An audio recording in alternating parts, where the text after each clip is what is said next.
We're at Russian River RV Campground, Northern California, and we just arrived at the gate. And now we've heard this campground's really tough to drive around, so we're just gonna walk in. We're gonna try to find a spot that is good for us, and then we're gonna, one of us will stay behind while the other one gets the camper.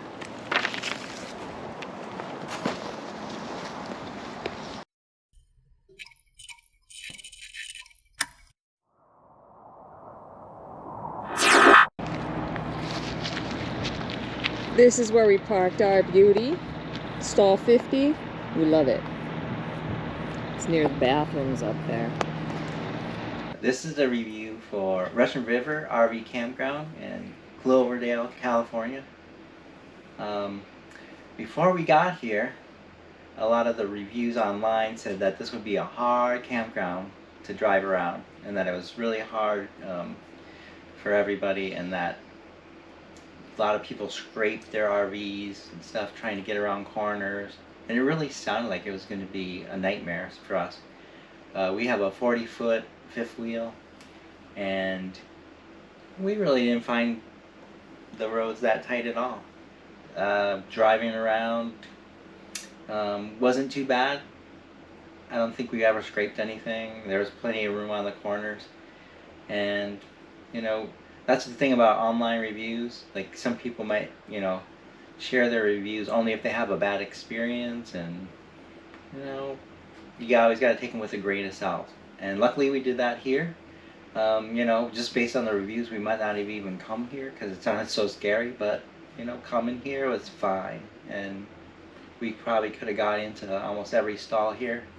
There are some spots where a really long camper like ours won't fit, and there's also some spots where you could see a lot of people had scraped, trying to get down a certain angle or get over like an incline into their camper stall.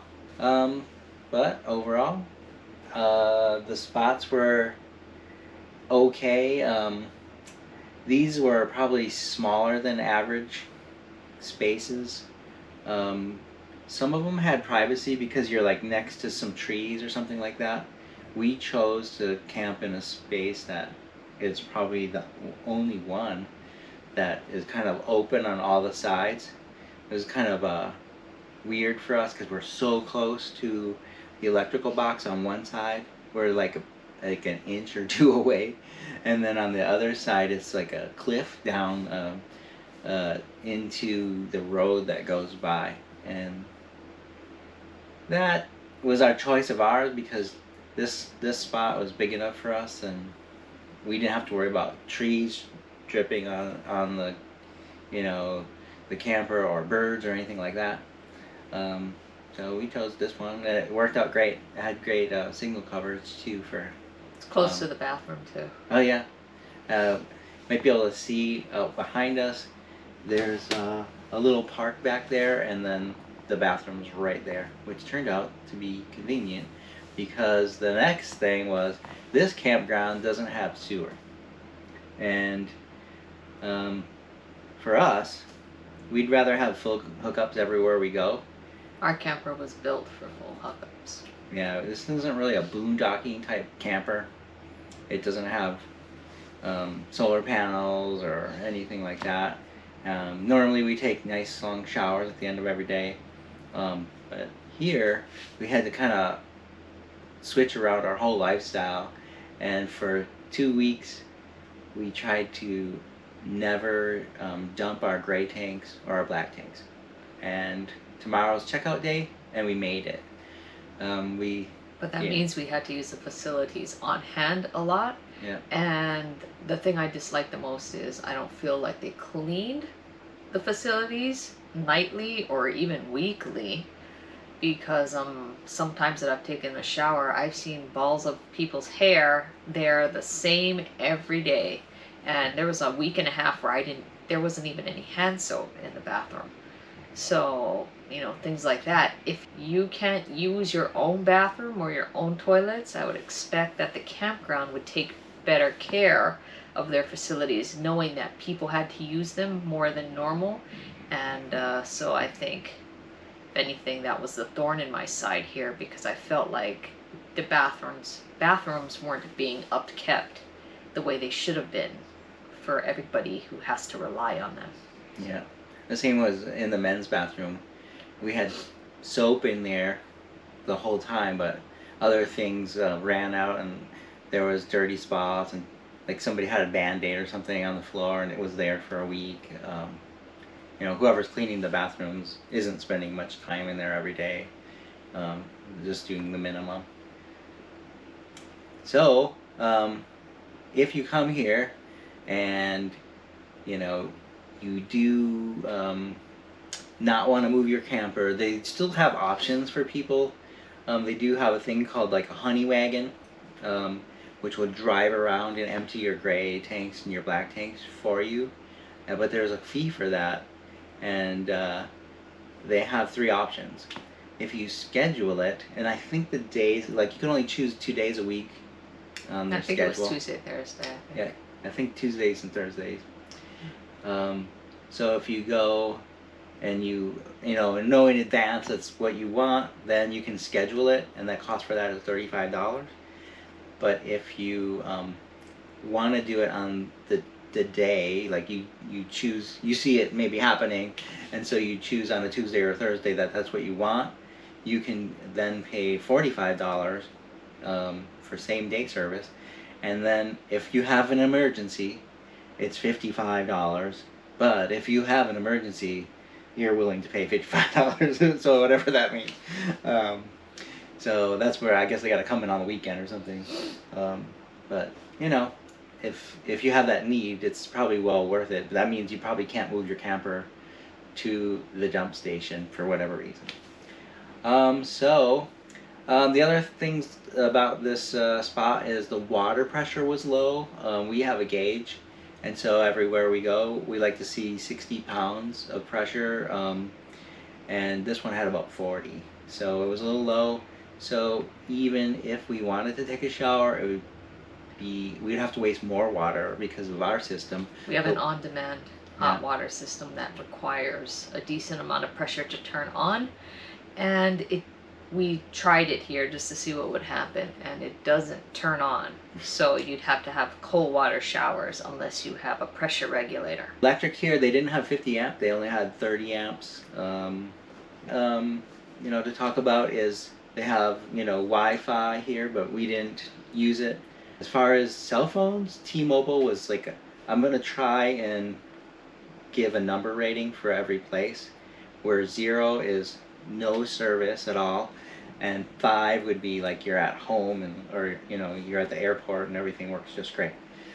So here for T-Mobile it was a 4. It worked pretty good, not perfect, but there was, it seemed like a little slow sometimes, but we could do everything we needed. For T-Mobile, I had 5G Ultra Connection service here, but it seemed as if the connections were saturated at times because text wouldn't go through, and web pages would take a little while to load. So it didn't work like 5G, even though I had 5G. So that just means that they don't have enough stations or whatever that's in the area. And whoever had T-Mobile, we were all on at the same time, and it just became slow.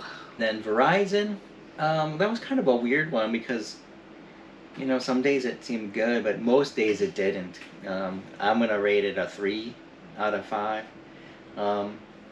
So the next thing to talk about is the amenities at this place. They have the clubhouse with a pool table, some games, videos, things like that.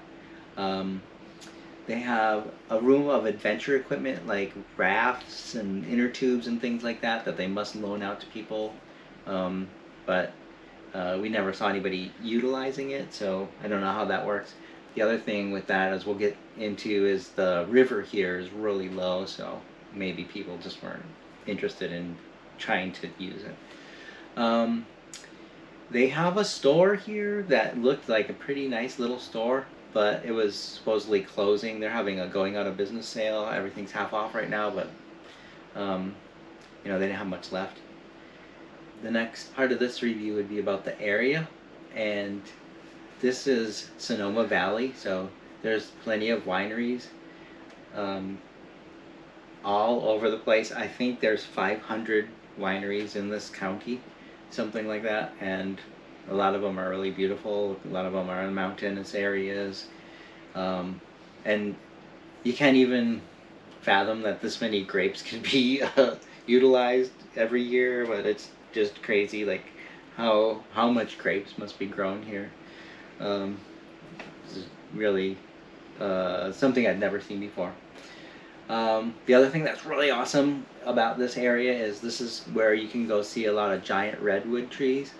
Within like 15 minutes from here, you can go see some of the best and biggest redwood groves that probably exist anywhere in the world, and that was amazing.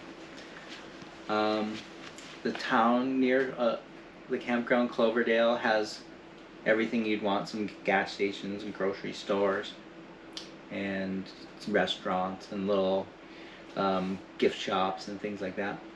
And let's see, the overall rating for this campground, I would say, you know, I'm a little bit more lenient, I think, so I would say like a 7 out of 10. You know, they didn't have the full hookups we would like, but to me, some of the places we go, it's like a little drier. There isn't as many trees and stuff, so I like give them a higher score because of that. They probably should have had more staff, you know, cleaning things and that kind of stuff. It would have been way better. So that's why I say a 7 out of 10. What do you think? 5 out of 10. Yeah, that's probably more realistic. I mean, the place is nice, but, you know, anybody with a smaller camper would get around better. You have to go to the dump station to dump all your tanks. Move, somehow get your camper turned around so that you can get back to the stall. And, you know, all of that's a lot of extra time and effort on your part. So the smaller your camper, the easier that is. The bigger your camper, the harder that is. And I've seen people try to reserve their stalls by putting trash bags over the electrical boxes, because you never know. You could go leave to go dump, come back, and somebody has taken your stall, and now you're having to look for someplace else to park. So to me, all those things are inconvenient, and I give it a 50-50. You know, it depends on who you are.